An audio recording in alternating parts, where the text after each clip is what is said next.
Merci beaucoup, Monsieur Lionel Zinsou. Je rappelle que vous avez été Premier ministre du Bénin de 2015 à 2016.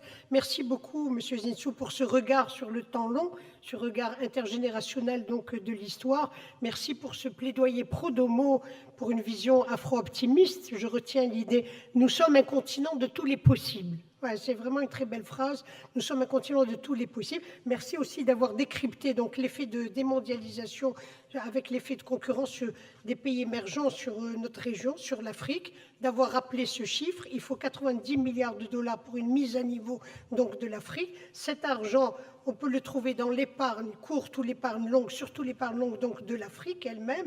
L'Afrique qui peut s'autofinancer pour ses investissements. Merci aussi pour votre analyse, Monsieur Zinsou, sur l'entrée du Maroc à la CEDEAO qui nous pousse à avoir plus de confiance. Voilà, nous allons maintenant, je vais passer le relais à Monsieur Abdou Diop. Je vais peut-être demander directement, s'il vous plaît, il était question. Je vais vous demander d'abord vous remercier infiniment, applaudir de nouveau nos intervenants. C'est Hamadi Jbali, c'est Mohamed Ktani, Monsieur Zinsou, merci beaucoup. Merci pour la qualité de vos décryptages et de vos analyses. Barakallahu fik, Si Jbali. On va demander peut-être donc d'enrichir les chaises et puis demander à mon ami Abdou Diop donc, qui va modérer les deux tables rondes. Donc, Monsieur Abdou Diop, président de la Commission Afrique à la CGEM et manager parting donc, du cabinet Mazars. Donc je vais l'inviter à prendre le relais et appeler nos intervenants. Voilà.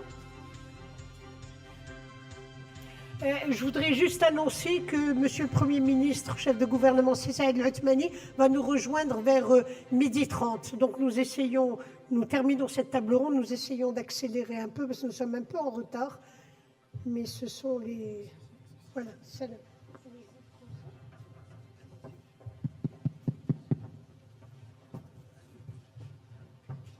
Oh. C'est bon, il marche. Nous ne levons pas la séance, nous continuons pour essayer de gagner un peu de temps pour recevoir le chef de gouvernement donc à 12h30. Nous allons enchaîner, essayer de gagner du temps parce que je sais qu'on a pris beaucoup de temps pour cette cérémonie d'ouverture, cette session d'ouverture. Beaucoup de choses ont été dites. Je pense que sur le sujet aussi de l'industrialisation, nous avons épuisé beaucoup de thématiques. Mais comme nous avons dans ce panel des experts de très haut niveau, je pense que des solutions seront apportées pour que l'Afrique ne reste pas le continent des possibles, mais soit le continent où les choses se réalisent. Donc pour ce panel sur le modèle d'industrialisation du continent, je vais appeler M. Karim Ainaoui, donc, qui est directeur général de l'OCP Policy Center. M. Ainaoui, je le cherche dans la salle. Je ne le vois pas. Ah, Karim Ainaoui. Monsieur Babacar Nding, qui est directeur général adjoint du bureau d'opérationnalisation du plan Sénégal émergent. Monsieur Troumba, secrétaire général adjoint du ministère des Mines et du Développement industriel du Tchad. Monsieur Omar Yazri, qui est président du directoire de Medz. Monsieur Tariq Haman, directeur exécutif et conseiller du président de Mazel. Et Monsieur Ahmed Narkouch, associé gérant de Future Power. Monsieur Narkouch, je l'avais aperçu. Donc, Monsieur Narkouch, je l'ai aperçu tout de suite, je crois qu'il est sorti. Bon. Il nous rejoindra au fur et à mesure. Donc, ce panel est là pour partager un certain nombre d'expériences et surtout voir quel modèle d'industrialisation pour l'Afrique. Effectivement, comme le disait si bien le Premier ministre Zinsou tout à l'heure, il ne s'agit pas de reproduire des modèles. On ne va pas s'industrialiser de la même manière que la Chine et le reste de l'Asie, ni utiliser le modèle européen parce que les contextes sont totalement différents. Mais il est clair que l'Afrique ne peut se passer de l'industrialisation. Tout ce monde qui arrive sur le monde du travail, jusqu'à présent, beaucoup été employé par l'agriculture. Mais l'agriculture sera de plus en plus mécanisée, donc il y aura moins d'emplois dans l'agriculture. C'est l'industrialisation qui permettra, d'une part, d'améliorer nos taux de transformation. On le dit, on transforme moins de 10% aujourd'hui de beaucoup de nos matières premières, et d'autre part aussi de fournir suffisamment de travail pour ces 12 millions qui arrivent régulièrement sur le marché de l'emploi. Donc je vais commencer ce panel peut-être pour planter le décor, à poser la question à mon cher ami Karim El Ainaoui, qui réfléchit beaucoup sur toutes les problématiques de l'Afrique. Monsieur El Ainaoui, quelle est votre vision du modèle de développement industriel pour l'Afrique, pour le continent? Ok. Merci Abdo. Je voudrais d'abord remercier l'association au travers de son président pour nous avoir invités. On est très heureux d'être avec vous, partenaires. Je voudrais dire 2-3 choses. D'abord, saluer le fait qu'une association d'ingénieurs s'intéresse à la dimension politique publique dans le domaine industriel, au-delà même des aspects techniques. Je voudrais dire 3 choses. La première, c'est rebondir sur le débat précédent. Je pense que la question n'est pas de savoir si l'Afrique s'industrialise. La question, c'est qu'un phénomène a été observé, c'est celui de la désindustrialisation à un stade précoce, avancé du développement. C'est-à-dire, historiquement, la part de l'industrie dans la valeur ajoutée ou dans l'emploi commençait à diminuer à peu près à 8100 $ de PIB par tête en parité de pouvoir d'achat. Donc on avait une courbe de cette nature. Et donc en Afrique, ce phénomène se passe avant. C'est ça la question. Il se passe avant. Alors bien sûr, il y a des bonnes nouvelles qui nous ont été transmises au panel précédent. Et donc ça pose un certain nombre de questions, effectivement, statistiques. Qu'est-ce qui est du champ de l'industrie? Qu'est-ce qui est du champ des services, etc. Mais il y a quand même une vraie question, parce que l'Afrique n'est pas immune des transformations profondes du domaine de l'industrie dans le monde avec la technologie, etc. Donc je suis assez d'accord que ça se passera un peu différemment, mais il y a tout de même le problème de l'absorption des excédents de main-d'œuvre dans des activités agricoles à faible productivité.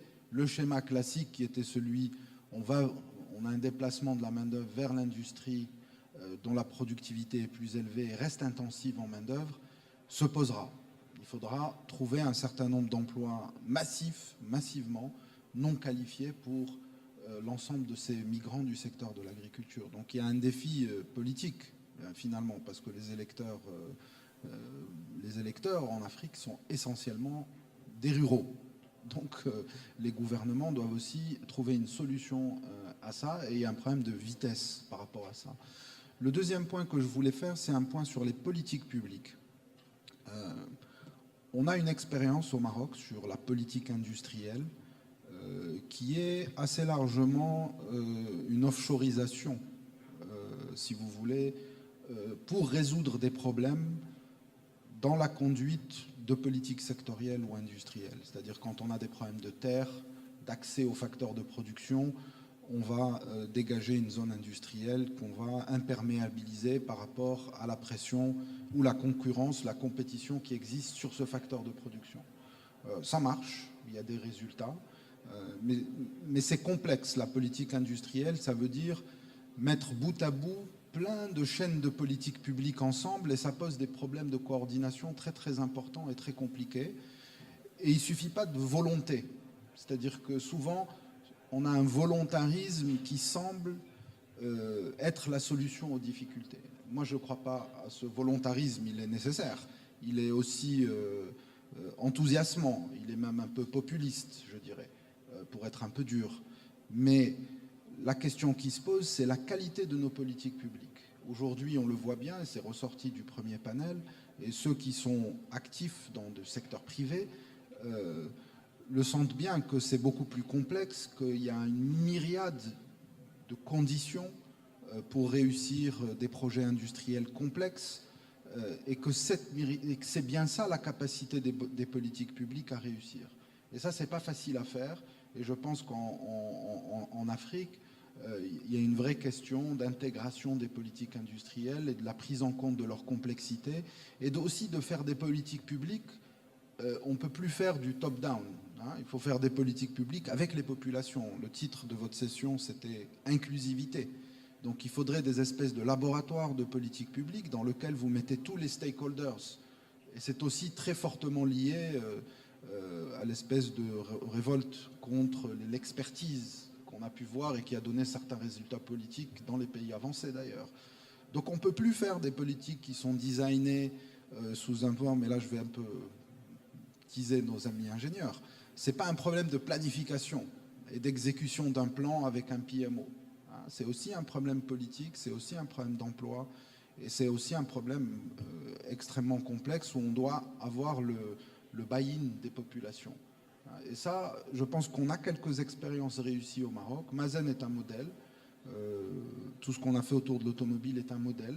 Mais c'est très contigu à la politique publique et à l'investissement privé. Et ça, c'est complexe à réaliser. Il n'y a pas de vraie leçon. Ce qu'il faut bâtir, c'est une capacité à le faire. Et à le faire dans la transparence, dans l'ouverture, etc. Se pose aussi tout de suite après le problème de la régulation. Parce qu'une fois qu'on a de la production électrique, comment on régule, comment on fait les prix, comment on ouvre à la concurrence. Donc c'est en permanence que ces problèmes se posent là. On peut réussir une phase et buter, parce qu'on a une mauvaise régulation, parce qu'on n'a pas de régulateur indépendant, etc., etc. Donc je pense que ça ne peut se faire qu'ensemble, et je pense que la manière dont on fait les politiques publiques en général en Afrique, et c'est aussi très vrai dans les pays avancés, il commence à y avoir des expérimentations, c'est plutôt des espèces de labs, de laboratoires, de politiques publiques où tout le monde vient et on définit ensemble les choses de manière assez efficiente. Et on s'occupe du détail, on s'occupe des problèmes concrets, du détail, comment ça marche, les problèmes de concurrence, etc. Donc ça, c'est pas facile à mettre en œuvre et je pense que dans beaucoup de secteurs où il y a des retards en Afrique, c'est plus facile à faire que quand on a de l'histoire, c'est-à-dire où il y a des positions acquises, des positions de monopolistiques ou autres. Donc, mais il faut s'y mettre rapidement. Et ça, c'est tout le lien aussi, le rapport qu'il peut y avoir entre, je l'ai dit, les populations, mais aussi le lien qu'il peut y avoir entre le monde universitaire, le monde de la recherche, le monde de l'industrie, le monde des politiques publiques. Donc il faut ouvrir, décloisonner. Et c'est un peu ça la politique industrielle aujourd'hui au XXIe siècle, qu'on doit essayer de mettre en œuvre et la tester en permanence. C'est jamais vrai toujours. C'est vrai à un moment donné.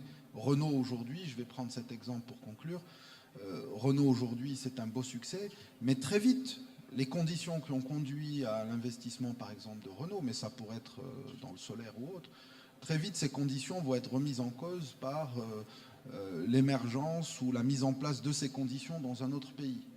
Donc il faut dès aujourd'hui réfléchir à comment réorganiser, contribuer à la politique publique qui ancrera les anticipations de l'industriel pour qu'il organise sa chaîne de valeur différemment.